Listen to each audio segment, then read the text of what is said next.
विश्व योग दिवस पर मुख्यमंत्री डॉक्टर मोहन यादव ने बच्चों के साथ योग किया।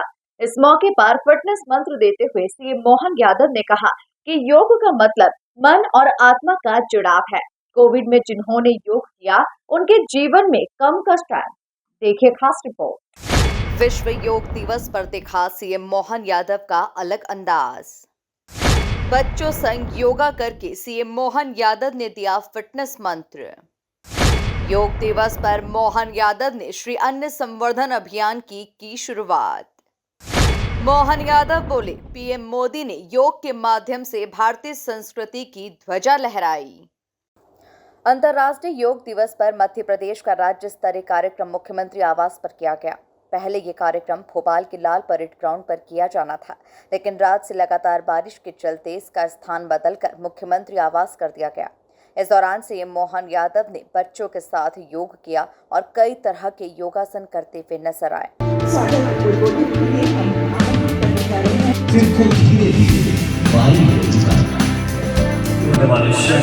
जहाँ 175 से ज्यादा देशों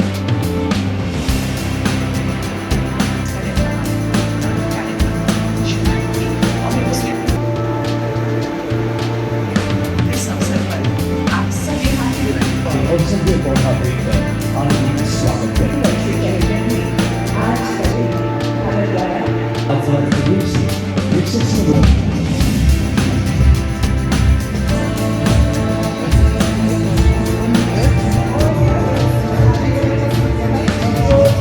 इस मौके पर मुख्यमंत्री डॉक्टर मोहन यादव ने कार्यक्रम को संबोधित करते हुए कहा कि आज से 10 साल पहले पीएम मोदी ने संयुक्त राष्ट्र संघ में योग का प्रस्ताव रखा, जिसे सभी ने सर्वानुमति से ये प्रस्ताव स्वीकार किया और भारतीय संस्कृति की ध्वजा लहराई।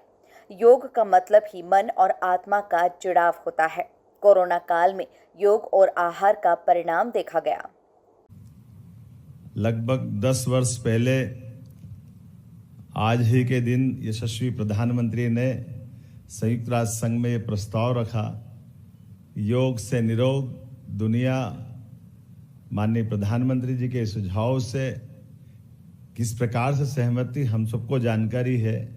लगभग संयुक्त राष्ट्र संघ के कुछ ही देशों को अगर छोड़ दें तो सभी ने सर्वानुमति से न केवल इस प्रस्ताव को स्वीकार किया, बल्कि योग के माध्यम से भारत की ये उज्जवल, गौरवपूर्ण और गरिमापूर्ण बड़ी थाती से लोगों ने इसको सिर माथे पे लगाया। तुरंत प्रस्ताव पारित हुआ और भारतीय संस्कृति की ध्वजा लहराई। मेरी अपनी ओर से खासकर अंतर्राष्ट्रीय योग दिवस के अवसर पर यशस्वी प्रधानमंत्री को मैं कोटि से बधाई भी देता हूं, जिनके कारण से एक और पड़ाव इसमें जुड़ा है, श्री अन्न संवर्धन अभियान। श्री अन्न संवर्धन अभियान शुरू करते हुए मोहन यादव ने कहा कि हमारे देश के अंदर श्री अन्न, ज्वार, बाजरा, कोटो, कुटकी जैसे मोटे अनाज उत्पादित होते आ रहे हैं। हमारी प्राचीन परंपरा का ये आहार हमारे खाद्य श्रृंखला में शामिल रहे हैं। यह हमारी प्राचीन फसल है और स्वास्थ्य के लिए भी उतनी ही लाभकारी है। अंतर्राष्ट्रीय योग दिवस के अवसर पर यशस्वी प्रधानमंत्री को मैं कोटि से बधाई भी देता हूं, जिनके कारण से एक और पड़ाव इसमें जुड़ा है, श्री अन्न संवर्धन अभियान। हम सब जानते हैं कि योग के माध्यम से निरोग रहने के लिए हमारी शारीरिक दक्षता की भी आवश्यकता है, लेकिन दक्षता के साथ आहार का भी उतना ही महत्व है। और हम और सौभाग्यशाली हैं, हमारे देश के अंदर श्री अन्न अर्थात मोटा अनाज में ज्वार, बाजरा, मक्का, कोदो, कुटकी, रागी, अन्य इस प्रकार के अन्न, जिस अन्न के माध्यम से हमारी अपनी हजारों साल से भारत की विशेष आहार शैली का ये बड़ा हिस्सा रहा है। काल के प्रवाह में हम सब देखते हैं कि हमारे यहाँ गेहूं का प्रचलन बढ़ गया है, लेकिन आपकी जानकारी के लिए बताना चाहूँगा कि ये गेहूं जो है हमारे देश का अन्न नहीं है, ये विदेश से आया हुआ है। और इसका प्रमाण भी है कि किसी भी पूजा पद्धति में हमारे यहाँ जब रोली, कंकुम अगर अपने पूजा का हिस्सा बनता है, लेकिन उसमें धान अर्थात चावल अपने यहाँ हिस्सा बनता है। जहाँ चावल नहीं होगा वहाँ ज्वार बाजरा से काम चल जाता है, लेकिन गेहूं थाली में नहीं आता है। इसका मतलब हमारा प्राचीन अन्न हमारा अपना श्री अन्न है, जिसके आधार पर हमारी प्रत्येक विधि विधान से सिर माथे पे लगाने की परंपरा से लगाकर पूजा विधि भी उसी से संपन्न होती।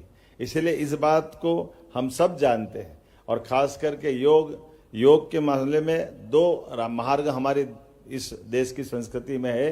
एक घेरंड संहिता के माध्यम से घेरंड ऋषि, एक पतंजलि के माध्यम से। पतंजलि के माध्यम से 8 अलग अलग आयाम की इसमें। आपको बता दें कि सीएम मोहन यादव योग और व्यायाम को अपने जीवन में नियमित रूप से अपनाते हुए आ रहे हैं। वे जब मुख्यमंत्री नहीं भी थे तब भी उज्जैन की सड़कों पर सुबह सवेरे अक्सर योग करते हुए नजर आते थे। यही वजह है कि सीएम मोहन बेहद ही फिट और स्वस्थ नजर आते हैं। Bureau report, MP news, Bhopal.